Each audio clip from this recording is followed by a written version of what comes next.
오늘 본문이 되는 누가복음 20장은 예수님이 십자가에 달려 죽으시기 전 마지막 일주일간에 일어난 일로서 예루살렘 성에 입성하신 예수님께서 성전의 온갖 장사꾼들을 쫓아내시고 또 그때로부터 낮에 성전에서 가르치실 때 유대 종교 지도자들이 찾아와 논쟁을 벌인 사건들을 보여주고 있습니다.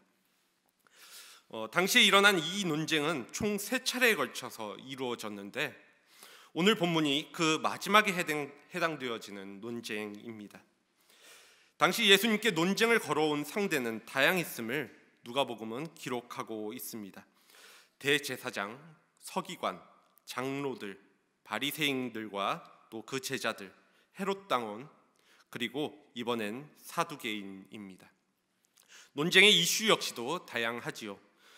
누가복음 20장 1절 이하의 첫 번째 논쟁 때에는 예수님이 예루살렘 성전에서 사람들에게 설교하실 때 대제사장들과 서기관들과 장로들이 와서 당신이 무슨 권위로, 무슨 권한으로 이러한 일을 하는지, 이 권위를 준 이가 누구인지 우리에게 말하라 하면서 예수님의 권위의 문제를 삼았고, 또 19절 이하에서는 우리가 가이사에게 세를 바치는 것이 옳으니까 옳지 않으니까 하며 가이사에게 바칠 세금으로 예수님을 책잡으려 했습니다. 그리고 오늘 본문이 되는 27절 이하의 마지막 세 번째 논쟁에서 사두개인들은 부활이 정말 사실인지 묻고 있습니다. 우리는 먼저 사두개인이 어떠한 사람들인지에 대하여 좀 짚고 넘어갈 필요가 있는데, 사두개인들은 유대인이 바벨론 포로에서 귀환하여 예루살렘으로 돌아와 성전을 재건하였을 때부터 이스라엘 백성들을 위하여 제사장으로서 섬겨왔던 인물들입니다. 제사장 사독의 후손들로 오랜 세월 제사장 일을 독점하면서 예수님 당시 예루살렘 성전을 지도하는 제사장의 중심 세력이 되었고, 유대인의 의결기관인 산헤드린 공의회를 장악하는 권력을 가졌던 무리였습니다. 또한 그들은 유대 전체 사회 구성원들 가운데 극소수였지만 대단히 부유한 사람들이었습니다. 즉 한마디로 사두개인들은 유대 종교 지도자 중 가장 높은 위치에 있는 사람들이었고 또 제사장이었다라는 것인데, 이들의 문제는 유대교 중심에 있던 그들이 아이러니하게도 부활이 없다라고 주장하는 사람들이었다라는 것입니다. 그들은 내세를 믿지도 않았고 또 죽음 이후의 심판도 믿지 않았습니다. 그리고 천사나 영혼의 존재도 부정하였으며 하나님은 계시지만 그분은 세상 일에 간섭하지 않는 방관자라고 생각했던 사람들이었다라는 것입니다.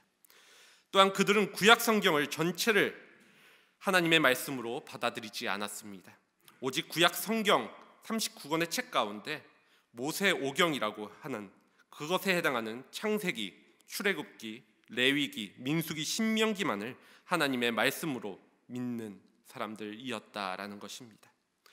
유대인을 하나님의 말씀으로 인도해야 할 위치에 있었던 사두개인이 성경의 가르침을 거부하고 또 불신하며 성경 자체도 선별하여 받아들였을까? 왜 이러한 일이 일어났을까?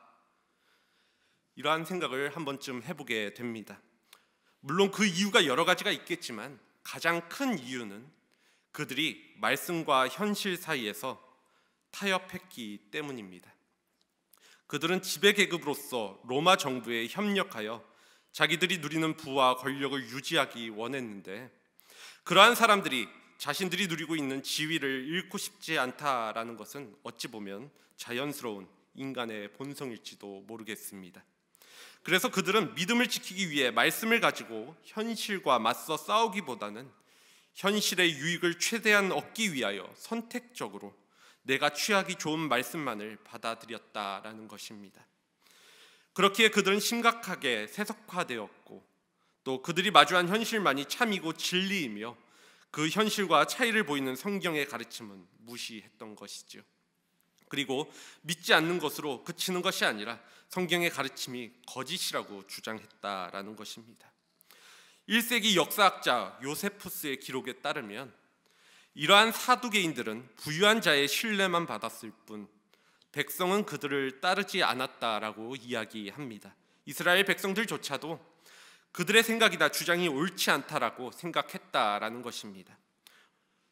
말씀과 현실 사이에서 갈등하다 현실을 선택하는 것은 비단 이들만의 이야기는 아닙니다. 오늘을 살아가는 우리 역시도 마찬가지이지요. 우리 모두 때때로 주어지는 말씀과 현실 사이에서 거리감을 느끼며 또 갈등하며 살아갈 때가 종종 있다라는 것입니다. 교회를 다니는 분들 중에 하나님이 살아계시냐고, 하나님께서 살아계신다는 사실을 믿냐고 물어본다면 대부분 정답처럼 또 당당하게 네, 그렇습니다. 당연하죠. 하나님 살아계시죠 라고 이야기하지만, 정말 믿는 사람처럼 말씀에 합당하게 말씀에 따라서 여러분들은 살아가고 계십니까? 라고 질문하면 답을 주저하게 되는 이유가 거기에 있다라는 것입니다. 말씀과 현실 사이에서 종종 현실과 타협하는 나의 모습을, 나의 스스로의 모습을 내가 누구보다 잘 알고 있기 때문입니다. 이처럼 우리가 믿는 말씀과 또 우리가 살아가는 현실이 다를 때에 우리는 우리의 시선을 어디에 맞춰야 할까 생각해 본다라고 한다면, 우리의 시선은 우리의 믿음을 두는 곳, 바로 말씀, 진리의 말씀, 하나님의 약속에 두어야 하는 것이 옳습니다. 변하지 않는 진리의 말씀에 믿음을 두고 또 그것을 따라야 하지, 항상 변화하는, 시시때때로 변화하는 현실을 또 세상을 따라 살지 말아야 한다라는 것입니다. 그것이 우리가 말씀과 현실 사이에서 차이를 극복하는 바른 방식입니다. 말씀을 통하여 현실을 바라보고 말씀을 바라봄으로 현실을 극복하며 말씀을 들고 믿음으로 현실과 대항하여 싸운 것 말입니다. 하지만 여기에 실패하여 현실의 손을 들어주게 된다면, 다시 말하여 현실과 타협하며 살아가게 된다라고 한다면, 우리는 사두개인들과 같이 선택적으로 내가 유리한 쪽으로만 말씀을 받아들이므로 진리는 변질되게 되는 것이죠. 부활을 믿지 않는 성도, 이 세상이 전부라고 생각하는 천국 백성, 죄를 지어도 상관없다 주장하는 거룩한 그리스도인, 하나님은 내 삶에 상관하지 않는 방관자라고 보는 그리스도인, 돈, 명예, 권력, 또 신분, 직위 등을 지켜내는 것이 가장 중요한 일이라고 생각하는 예수님의 제자와 같이 말입니다. 이게 앞뒤가 맞지 않는 이야기이지요. 현실과 타협하면 말씀과 우리가 살아가는 현실 사이에서 갈등하며 계속해서 현실의 손을 들어주게 된다라고 한다면, 우리가 바로 이러한 앞뒤가 맞지 않는 사람이 된다라는 것입니다. 말씀을 붙들고 믿음으로 사는 것이 아니라 현실 속에서 말씀을 부정하며 살아가는 것, 입술로는 성경의 가르침을 또 말씀을 믿는다라고 말할지 모르지만 실제로는 부활도 심판도 또 하나님도 존재하지 않는다라고 행동하며 믿지 않는 삶 말입니다. 그러다 보면 점점 세속화되면서 마음속 불신이 확신으로 변하며 우리 역시도 사두개인처럼 이 세상에 부활이란 없다 라고 대놓고 말하는 단계까지 가버리게 되어질 것입니다. 교회에 다니면서도 말입니다. 이처럼 세속화되어지는 세상에 물들고 또 현실과 타협하여 살아갔던 사두개인들은 부활이 없다라는 그들의 나름대로의 확신 가운데 오늘 예수님께 찾아와 이렇게 질문을 합니다. 본문 28절인데요. 물어 이르되 선생님이여, 모세가 우리에게 써주기를 만일 어떠한 사람의 형이 아내를 두고 자식이 없이 죽으면 그 동생이 그 아내를 취하여 형을 위하여 상속자를 세울지니라 하였나이다. 오늘 이 이야기는 신명기 25장 5절에서 10절에 기록된 수혼제도 혹은 계대혼에 대한 설명입니다. 하나님은 모세를 통해서 이 율법을 주셨는데, 만일 어떠한 사람의 형이 아내를 두고 자식이 없이 죽었을 때 그 동생이 그 아내를 취하여 형을 위하여 아들을 낳고 그 아들에게 죽은 아버지의 이름을 붙여주고 또 물려주고 그 아버지에게 속한 재물과 땅을 물려받게 하여서 후손이 끊어지지 않게 하려는 율법의 유형입니다. 하나님께서 이 율법을 주신 목적은 아브라함과 맺으신 언약의 축복을 이루시기 위함이었습니다. 그 대가 끊어지지 않게 하시고 또 남편을 잃은 과부가 홀로 살아가지 않게 하려는 선한 의도가 있었다라는 것이지요. 예수님 당시에 이 법이 실제로 지켜졌다고 우리가 명확하게 알 수는 없지만 사두개인이 이 문제를 가지고 나온 것은 부활이 얼마나 황당하고 믿기 힘든 것인지 예수님께 확실하게 따지기 위해서입니다. 그래서 이야기는 이렇게 극단적으로 흘러가게 됩니다. 29절에서부터 32절까지의 말씀인데요. 그런데 그 7형제가 있는데 마지가 아내를 취하였다가 자식이 없이 죽고 그 둘째와 셋째가 그를 위하여 그를 취하고 7이 다 그와 같이 자식이 없이 죽고 그 위에 여자도 죽었나이다. 첫째가 결혼하고 자녀 없이 죽고 또 이어서 둘째가 율법에 따라서 첫째 형의 형수와 결혼하고 그 뒤에 둘째가 죽고 이러한 식으로 7 형제가 모두 첫째 형수와 결혼한 뒤에 자녀 없이 죽게 되었다. 사두개인들이 예로 든 이야기는 이 이야기의 상황이 물론 일어나지 못할 일은 아니지만 분명 정말 쉽게 찾아볼 수 없는 예입니다. 여담이지만 이 정도라면 이 아내가 남편들을 살해한 살인범이 아닌지 조사해 봐야 할 정도라는 것입니다. 당시 유명한 랍비 가말리엘은 남편을 3번 연속 잃은 경우 아내가 남편을 죽인 것으로 추정하기에 충분하다고 주장하였고, 또 랍비 하나시는 두 번만 남편을 잃어도 의심할 수 있다라고 말하였습니다. 그런데 오늘 이들은 7번이나 남편이 죽었다라고 이야기하고 있는 것이죠. 사두개인이 이렇게까지 극단적인 예시를 든 이유는 이어지는 33절의 말을 하기 위해서입니다. 7이 다 그를 아내로 취하였으니 부활할 때 그 중에 누구의 아내가 되리까? 만일 정말 부활이라는 것이 있어서 이들이 부활하게 된다면 어떻게 될 것인가? 한 여자와 7 남편이 부활하여 만나게 된다면 누가 그녀의 남편이 되는 것이고, 이 아내는 분명 7명 중에 누구의 아내로 보아야 하는 것이 옳은 것이냐? 오늘 이 질문은 분명 궁금해서 물어보는 질문이 아닙니다. 부활이 정말 있다라고 한다면 이들이 부활했을 때 이처럼 황당하고 말도 안 되는 문제가 발생하게 될 것인데, 그런데도 부활이 있다라고 믿는 것이 당신들에게 합당한 것이냐? 정말 부활이라는 것이 있다라면 이렇게 말도 안 되는 일이 펼쳐지게 되는 것 아니냐라고 따지며 묻고 있는 것입니다. 오늘날도 마찬가지이죠. 말씀과 현실 속에서 현실을 따르기 위해 말씀을 버리고 타협하는 사람은 모두 사두개인과 같은 질문을 던집니다. 우리 눈앞에 펼쳐지는 현실이 있는데 성경에 기록된 말씀을 온전히 믿고 다 받아들이는 것이 합당한 것이냐? 우리가 마주한 현실은 이러한데 이러한 상황에서 말씀을 따라 살아갈 수 있는 것이냐? 질문을 합니다. 우리가 믿는 진리의 말씀보다 현실이 보여주는 것이 더 중요하다고, 더 확실하다고 생각하는 것이죠. 지금 우리 눈앞에 보여지는 현실이 더 확실한 것이니 나는 그 현실을 바라보겠다라고 말하고 있는 것입니다. 즉 하나님이 성경을 통해 말씀하시는 것이 현실과 너무 차이가 난다라는 것입니다. 그러다 보니 이러한 오류가 있는데 부활이 있는 것이냐? 그렇지 않다. 부활은 없는 것이다 하며 믿음의 근거가 되는 말씀이 잘못된 것이다 라는 상황까지 오늘 사두개인들은 가게 되는 것입니다. 이는 에덴 동산에서 사탄이 아담에게 한 말이기도 하면서 또 동시에 광야에서 시험당하셨던 예수님께 했던 말이기도 합니다. 하나님이 정말 그렇게 말씀하시더냐? 그거 아니지 않을까? 말씀에서 시선을 조금만 내려놓고 좀 더 넓은 내가 보여주는 세상을 바라보고 따라보지 않을래? 내가 더 좋은 것 줄 수 있어. 내가 더 좋은 것 줄게. 우리가 잘 알고 있는 것처럼 아담은 그 유혹에 넘어가 선악과를 따먹는 죄를 짓게 되죠. 현실과 타협하고 눈앞의 욕심만을 쫓은 결과입니다.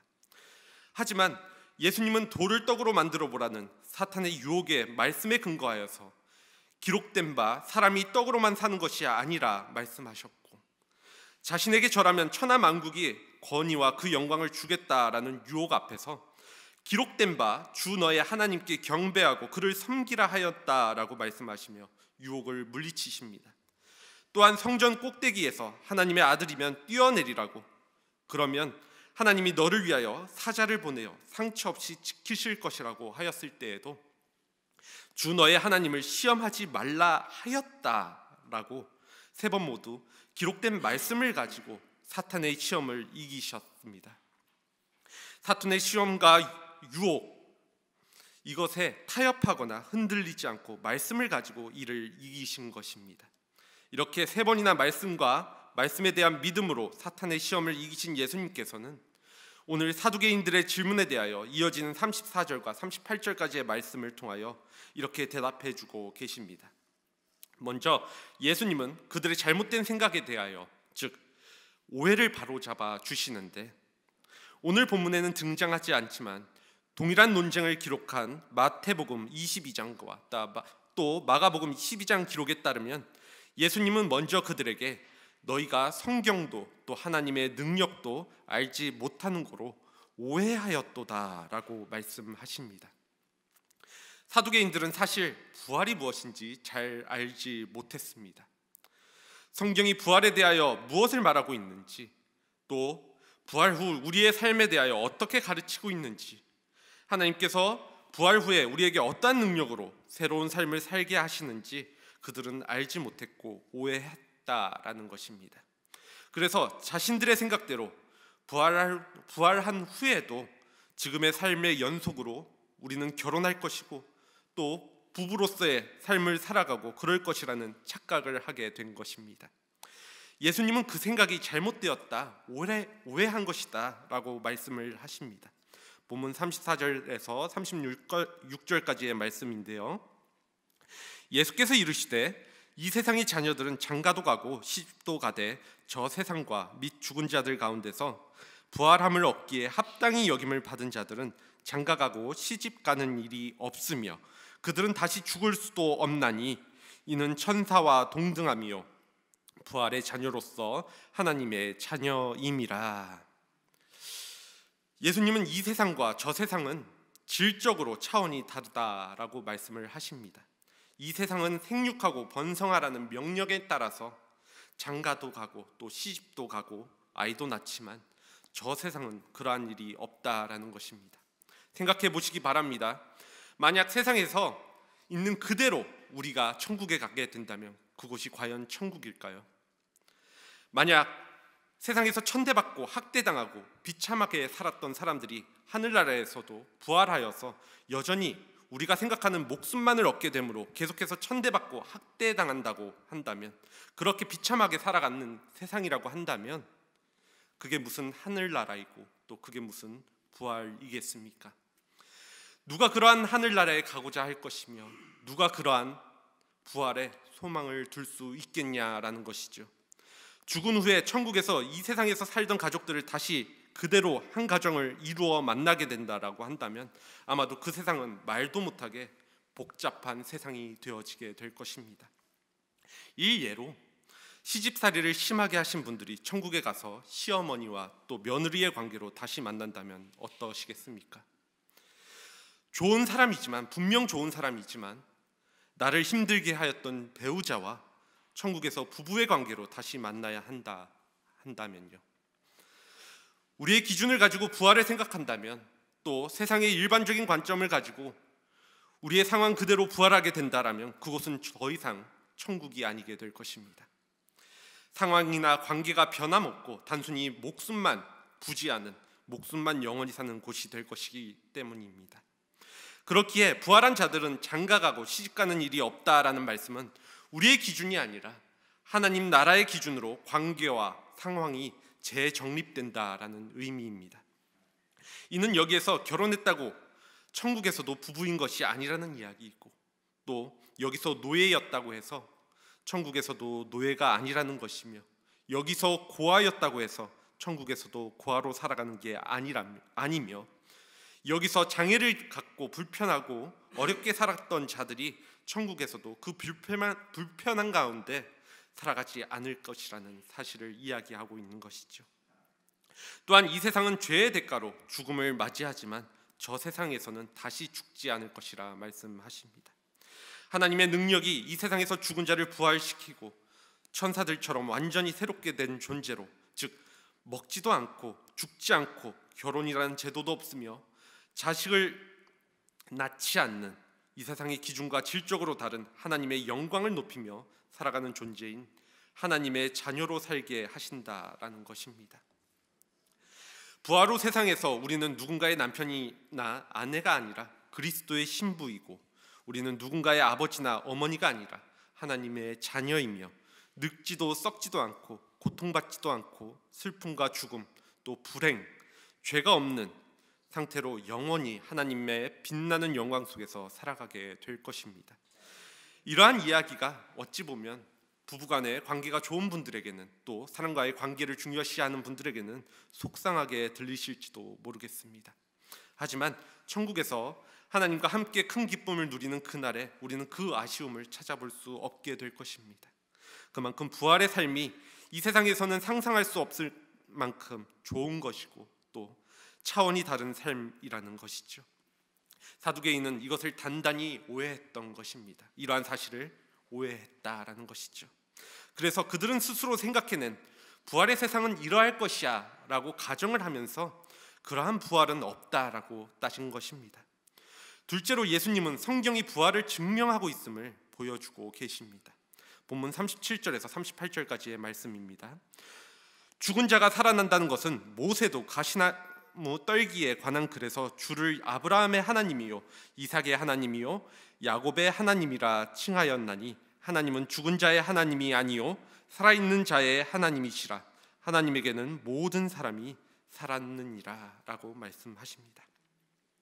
여기서 예수님은 모세의 글을 인용하셨는데, 이는 구약 성경의 부활을 입증하는 수많은 구절들이 분명하게 있지만 오늘 특별히 사두개인들이 인정하는 하나님의 말씀, 즉 모세의 오경에 기록된 하나님의 말씀을 인용하여 말씀하고 계신 것입니다.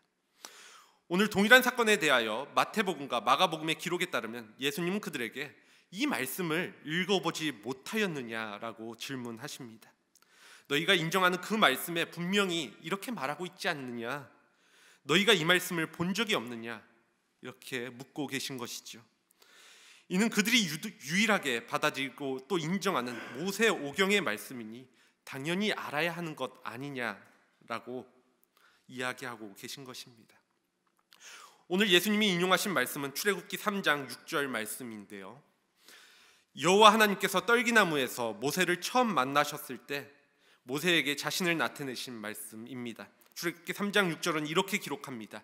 나는 내 조상의 하나님이니 아브라함의 하나님, 이삭의 하나님, 야곱의 하나님이니라.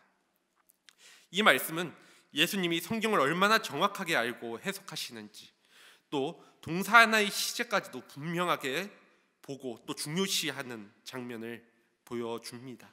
즉 나는 내 조상의 하나님이었다라고 말씀하고 계시는 것이 아니라 나는 내 조상의 하나님이다라고 분명하게 현재형으로 오늘 말씀을 기록하고 있다는 사실을 예수님께서는 얘기하고 계시다라는 것입니다. 다시 말해 이는 과거에 아브라함, 이삭, 야곱의 하나님이었다라고 소개하지 않으시고 현재에도 아브라함과 이삭, 야곱의 하나님이라고 모세에게 자신을 소개하고 있는 장면입니다. 우리가 먼저 돌아가신 분들을 생각해 본다라고 한다면 참 좋은 분이셨지라고 과거형으로 말하는 것이 당연하고 또 자연스러울 것입니다. 하지만 그분들이 아직 살아계시다라고 한다면 참 좋은 분이었지가 아니라 참 좋은 분이시다, 참 좋은 분이다라고 현재형으로 말하게 될 것이라는 사실이죠. 마찬가지로 하나님께서 모세에게 자기를 드러내실 때 이미 이 세상에 없는 아브라함, 이삭, 야곱을 언급하시며 나는 그들의 하나님이었다라는 것이 아니라 나는 그들의 하나님이다라고 말씀하셨다는 사실은 우리가 짚고 넘어갈 중요한 포인트입니다. 이는 하나님이 지금도 살아계신 분이심을 이야기하고 있는 장면이자 아브라함, 이삭, 야곱의 하나님이심을 말씀하심으로써 그들 역시도 살아있는 자들임을 이야기하고 계시는 장면이기 때문입니다. 왜냐하면 하나님께서는 죽은 자의 하나님이 아니시라 살아있는 자의 하나님이시기 때문입니다.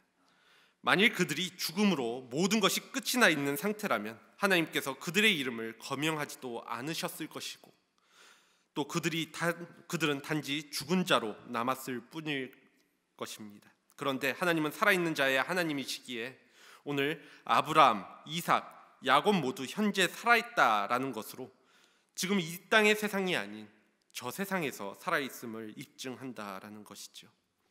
또한 하나님께서는 모든 사람이 살아있다, 하나님 안에서 하나님에게는 모든 사람이 살아있다라고 말씀을 하십니다.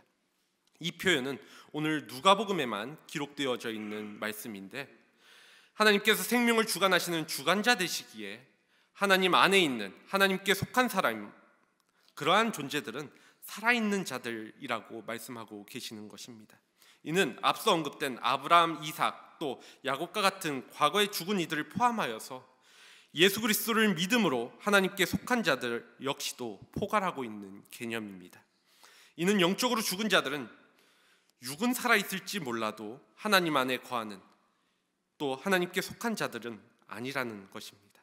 영적으로 죽은 자들은, 육은 살아있지만 영적으로 죽은 자들은 말입니다. 이러한 사람들은 살아있다 이야기하기 어렵습니다. 당장은 살아있어도, 목숨을 갖고 있기에, 생명을 갖고 있기에, 육의 생명을 갖고 있기에 살아있어도 죽음을 향하여 달려가고 있는 존재이기 때문입니다. 즉 부활이란 사두개인들이 생각하는 육의 의미를 넘어서는 개념으로서 그 차원을 달리한다라고 말씀하고 계시는 것입니다. 그리고 물으십니다. 너희는 이 성경을 읽어보지 못했느냐? 너희가 받아들이고 인정하는 성경이 이렇게 또 분명하게 부활을 확증하고 있지 않느냐? 마가복음에서는 예수님의 말씀을 마지막에 이렇게 덧붙입니다. 마가복음 12장 27절 말씀인데요, 너희가 크게 오해하였도다. 이 크게 오해하였도다라는 말씀을 다시 한번 반복하십니다. 그들이 하나님의 말씀을 제대로 읽었다라고 한다면, 정확하게 그 의미를 파악했다라고 한다면 그들은 오해하지 않았을 것입니다. 또한 하나님께서 하신 말씀도, 또 성경이 가르치는 하나님의 무궁한 능력도 그들은 의심하지 않았을 것이죠. 성경을 오해하지 않았다면 말입니다. 하지만 그들은 현실과 타협하는 삶 가운데 그들의 믿음을 두고 있었던 성경의 말씀으로부터 멀어짐으로 그것을 오해하고 성경의 말씀이 드러내고 있는 하나님의 놀라운 능력까지 부인하게 된 사람들이었다라는 것이죠. 이것은 오늘날의 현실과 타협하며 살아가는 그리스도인들에게서도 쉽게 볼 수 있는 모습이기도 합니다. 그러한 사람들은 대부분 말씀에서 멀어져 살아갑니다. 그래서 말씀과 현실이 부닥칠 때 자신이 생각하는 잘못된 지식을 가지고 역시 성경은 현실과 맞지 않아, 동떨어져 있어 라고 이야기하는 것입니다. 이러한 주장은 정말 성경이 무엇을 가르치고 있는지 잘 알지 못하고, 또 성경을 크게 오해해서 생긴 문제라는 사실을 알지 못하기 때문에 발생하게 되는 것입니다. 그리고 막연히 성경을 다 안다고 생각하기도 하고, 또 적어도 성경의 핵심은 내가 알고 있다라고 착각을 하는 사람들입니다. 하지만 정확히 알지 못하기 때문에 그들의 현실 속에서 성경은 아무런 힘이나 능력도 발휘하지 못하게 됩니다. 그러한 사람들에게 성경 말씀은 그저 지식을 키울 수 있는 수단이 될 수는 있어도 그들의 삶을 변화시키거나 움직이게는 하지 못하게 된다라는 것이죠. 왜냐하면 그러한 사람들은 성경을 읽더라도 자기의 기존의 생각을 확인하는 수준으로 읽기 때문입니다. 그렇기에 말씀이라는 진리의 거울 앞에서 자신을 비추어 봐도 그것이 잘못된 것이라는 사실을 전혀 알지 못하고 또 고치지 못하는 것이죠. 모든 성경은 하나님의 감동으로 된 것으로 우리의 생각을 교정하고 바른 교훈으로 예리하게 우리의 마음을 다듬으며 우리의 인생길에 등불과 빛으로 우리의 삶을 의로운 길로 인도하게 되어 있는데, 그 성경을 멀리하고 또 알고 있다고 착각한 상태로 성경을 대하고 있으니 하나님의 능력이 그들의 삶 속에 발휘될 수 없는 것이 어찌 보면 당연한 것입니다. 자신의 삶 속에서 하나님의 은혜와 능력을 경험하지 못하니 그 하나님에 대한 믿음과 신뢰는 생길 수 없는 이 악순환이 반복되어지는 것이죠. 그리고 그러한 경험이 이어지면 이어질수록 계속해서 현실과 타협하게 되고 또 세속화된 삶 속으로 빠져들어가는 것입니다. 사두개인의 모습과 같이 마치 하나님이 없는 것처럼, 또 이 세상이 전부인 것처럼, 심판도 부활도 없는 것처럼, 그저 이 세상에서 잘 먹고 잘 사는 것이 전부인 것처럼 살아가게 된다라는 것입니다. 오늘 부활에 대해서 집중적으로 말씀드렸지만 누군가는 개인적으로 또 국가적 재난을 만났을 때 극심한 고통 가운데 놓여졌을 때 하나님께 실망을 합니다. 정말 하나님이 계시다면 어떻게 이러한 일이 일어날 수 있어? 내게 이러한 일들이 어떻게 일어날 수 있어? 질문하게 되지요. 그리고 내가 너를 지키리라. 내가 너의 필요를 채우리라. 염려하지 말라. 두려워하지 말라. 모든 것을 합력하여 선을 이루시겠다라고 말씀하시는 하나님의 말씀은 외면해버리고 불신합니다. 우리를 사랑하신다면서 사랑하는 자들을 이 지경까지 내몰 수 있는 것인가 하며 아들을 내어주시기까지 우리를 사랑하신다라는 말씀을 부정하고, 그래서 마치 하나님은 계시지만 그 존재는 있다 말하지만 우리의 인생에 관여하지 않는 방관자인 것처럼 생각하고 살아갑니다. 그러다 보면 말씀에 순종하며 살아가는 것이 무슨 의미가 있냐라고 생각하게 되기까지 하는 것입니다. 딱히 하나님을 부인하진 않지만 실질적인 삶 가운데 하나님의 자리는 점점 좁아지게 됩니다. 그러한 자들에겐 말입니다. 또 우리는 죄의 유혹을 받을 때 쉽게 진리의 말씀을 외면하고 또 무시하게 됩니다. 예를 들어 부정한 방법으로 돈을 벌 기회가 생길 때나 또 주의를 온전하게 지켜야 함에도 지금 당장의 즐거움이나 이득을 위해서 주일에 다른 일을 위해 힘쓰게 될 때 사람들은 성경이 그것을 분명하게 멀리하라고 말씀하고 있지만 현실적으로 나는 그것을 포기할 수 없어. 그리고 그 정도는 하나님이 이해해 주실 것이야. 내가 다음에 교회 가서 죄를 고백하면 다 용서해 주실 것이야 라고 이야기합니다. 이는 내가 얻을 수 있는 현실의 유익 또 만족과 즐거움이 기록된 하나님의 말씀에 대한 믿음을 이기게 된 사례들입니다. 믿음이 약하고 육체의 정욕이 강해서 실수한 것으로 이 정도면 나중에 죄 용서를 구하면 해결해 주실 것이라고 생각하실 수 있을지도 모르겠지만 이렇게 지속적으로 반복하여서 현실의 유익과 만족을 위해 진리를 외면하고 또 무시하는 삶을 살아가게 된다라고 한다면 우리는 그 삶이 하나님을 인정하는 삶이라고 볼 수 없을 것이고 또 말씀을 따르는 삶이라고 이야기할 수 없게 되어질 것입니다. 예수님은 누구든지 나를 따르려면 자기를 부인하고 자기 십자가를 지고 나를 따를지니라 라고 분명하게 말씀하셨습니다. 여기에 현실과 타협하라는, 그냥 유두리 있게 살으라는 말씀은 조금도 없습니다. 오히려 자기 생각, 자기 권리를 모두 내려놓으라고 말씀하고 계시죠. 바울은 갈라디아서 5장 24절을 통하여서 그리스도 예수의 사람들은 육체와 함께 그 정욕과 탐심을 십자가에 못 박았느니라 라고 말씀하고 있습니다. 그리스도 예수의 사람들은 육체와 함께 그 정욕과 탐심을 십자가에 못 박은 자들이다. 또한 예수님은 나더러 주여 주여 하는 자마다 다 천국에 들어갈 것이 아니요 다만 하늘에 계신 내 아버지의 뜻대로 행하는 자라야 들어가리라 라고 말씀하셨습니다. 현실이 아니라 말씀을 따라 살아가는 사람, 그래서 현실이 요구하는 것에 순종하기보다는 기록된 하나님의 말씀에 아버지의 뜻에 순종하는 사람, 그 사람이 진짜 부활에 참여하는 천국 백성이 된다라는 것입니다. 오늘 사두개인들의 질문에 대한 예수님의 대답 속에서도 예수님은 이것을 분명히 말씀하고 계십니다. 35절 말씀인데요, 저 세상 및 죽은 자 가운데서 부활함을 얻기에 합당히 여김을 받은 자들이라고 말씀하셨다라는 것입니다. 누가 부활함을 얻기에 합당히 여김을 받은 자들일까요? 이 질문은 누가 구원을 얻기에 합당한 자들인가와 동일한 질문입니다. 이 질문에 대하여 우리가 누가 구원을 얻기에 합당한지 판단하는 것은, 우리 스스로가 판단하는 것은 분명 쉽지 않습니다. 구원을 얻는 것은 우리의 겉으로 드러나는 행위에 의해 얻어지는 것이 아니라 전적인 하나님의 은혜로 베푸시는 선물과도 같은 것이기 때문입니다. 바울은 에베소서 2장 8절에서 9절에서 이렇게 기록하고 있습니다. 우리가 잘 알고 있는 말씀인데요, 너희는 그 은혜에 의하여 믿음으로 말미암아 구원을 받았으니 이것은 너희에게 난 것이 아니요 하나님의 선물이라. 행위에서 난 것이 아니니 이는 누구든지 자랑하지 못하게 하려 함이라. 하나님의 은혜에 의해서 믿음으로 구원을 받았다. 하지만 우리의 실존적인 모습을 보았을 때 이러한 믿음에는 당연스럽게도 행동이 수반되게 되어집니다. 행위를 해서 이 구원을 받은 것은 아니지만 믿는 자들의 모습은 그렇지 않은 자들과 구분되어진다라는 것입니다.